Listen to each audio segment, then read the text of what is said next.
രാത്രി ഈ ഇരുട്ടത്ത് ഈ പടിക്കെട്ടുകളൊക്കെ ഇറങ്ങി ഞങ്ങളെല്ലാവരും എങ്ങോട്ട് പോകുമെന്നായിരിക്കും നിങ്ങൾ ചിന്തിക്കുന്നത്. പറഞ്ഞുതരാം. നല്ല കായൽ തീരം, തണുത്ത കാറ്റ്, അതുപോലെ തന്നെ നല്ല കാഴ്ച. ഇതൊക്കെ കണ്ടിട്ട് നല്ല അടിപൊളി ഫുഡ് കഴിക്കുക എന്ന് പറയുന്നത് നമുക്ക് എല്ലാവർക്കും ഒരുപോലെ ഇഷ്ടമുള്ളൊരു കാര്യമാണ്. എന്തായാലും അങ്ങനൊരു സ്പോട്ട് നോക്കിയിട്ട് ഞങ്ങൾക്ക് ഒരുപാട് ദൂരമൊന്നും പോകേണ്ടി വന്നില്ല. എൻ്റെ സ്വന്തം സ്ഥലമായ ചവറ തെക്ക് ഭാഗം പാവുമ്പയിൽ നല്ല അടിപൊളി ഒരു സ്പോട്ട് ഉണ്ടായിരുന്നു.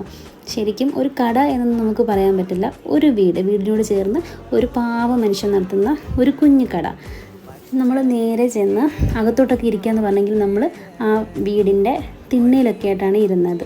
ഇവിടുത്തെ ഒരു പ്രത്യേകത എന്ന് പറയുന്നത് കായലിൽ പണിക്ക് പോകുന്ന വൈകുന്നേരങ്ങളിലൊക്കെ മീൻ പിടിക്കാൻ പോകുന്നവരും ഒക്കെയാണ് കൂടുതലായിട്ടും ഇവിടെ വന്ന് ഫുഡ് കഴിക്കാറുള്ളത്. നല്ല ചൂട് പുട്ടും ബീഫ് കറിയും പപ്പടവുമാണ് ഇവിടുത്തെ മെയിൻ ഐറ്റം എന്ന് പറയുന്നത്. കൂടാതെ പുട്ടും പപ്പടവും മുട്ടക്കറിയും അതുപോലെ തന്നെ കടലയൊക്കെ ഇവിടെ കൊടുക്കുന്നുണ്ട്. എങ്കിലും ഇവിടുത്തെ രാജാവ് പുട്ടും ബീഫ് കറിയും നല്ല അടിപൊളി പപ്പടവുമാണ്.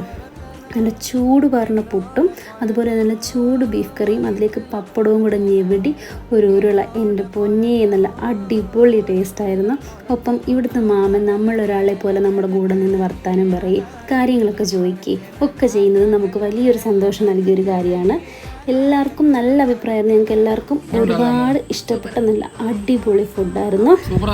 എല്ലാവരും നല്ല വയറ് നിറച്ച് ഫുഡൊക്കെ കഴിച്ച് വളരെ പെട്ടെന്നാണ് ഞങ്ങളുടെ പാത്രത്തിലെ പുട്ടൊക്കെ തീർന്നത്.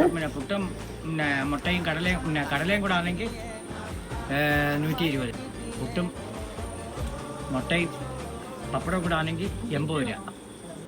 കണ്ടില്ലേ, ഇതുപോലെ നമുക്ക് പറ്റുന്ന രീതിയിലുള്ള, നമുക്ക് ഇഷ്ടമുള്ള, നമുക്ക് മനസ്സ് നിറഞ്ഞ രീതിയിൽ ഫുഡ് കഴിക്കാൻ പറ്റും. അതും വളരെ വിലക്കുറവിൽ. അഥവാ നിങ്ങൾ എന്തായാലും ഇവിടെ വരികയും ഇവിടെ വന്നിട്ട് ഫുഡ് കഴിച്ച് ഇവിടുത്തെ ഒരു അനുഭവം അത് നന്നായിട്ട് നിങ്ങൾ മനസ്സിലാക്കേണ്ടതാണ്. അപ്പോൾ സ്പോട്ട് മറക്കണ്ട. നമ്മുടെ ചവറ തെക്ക് ഭാഗം പാവുമ്പ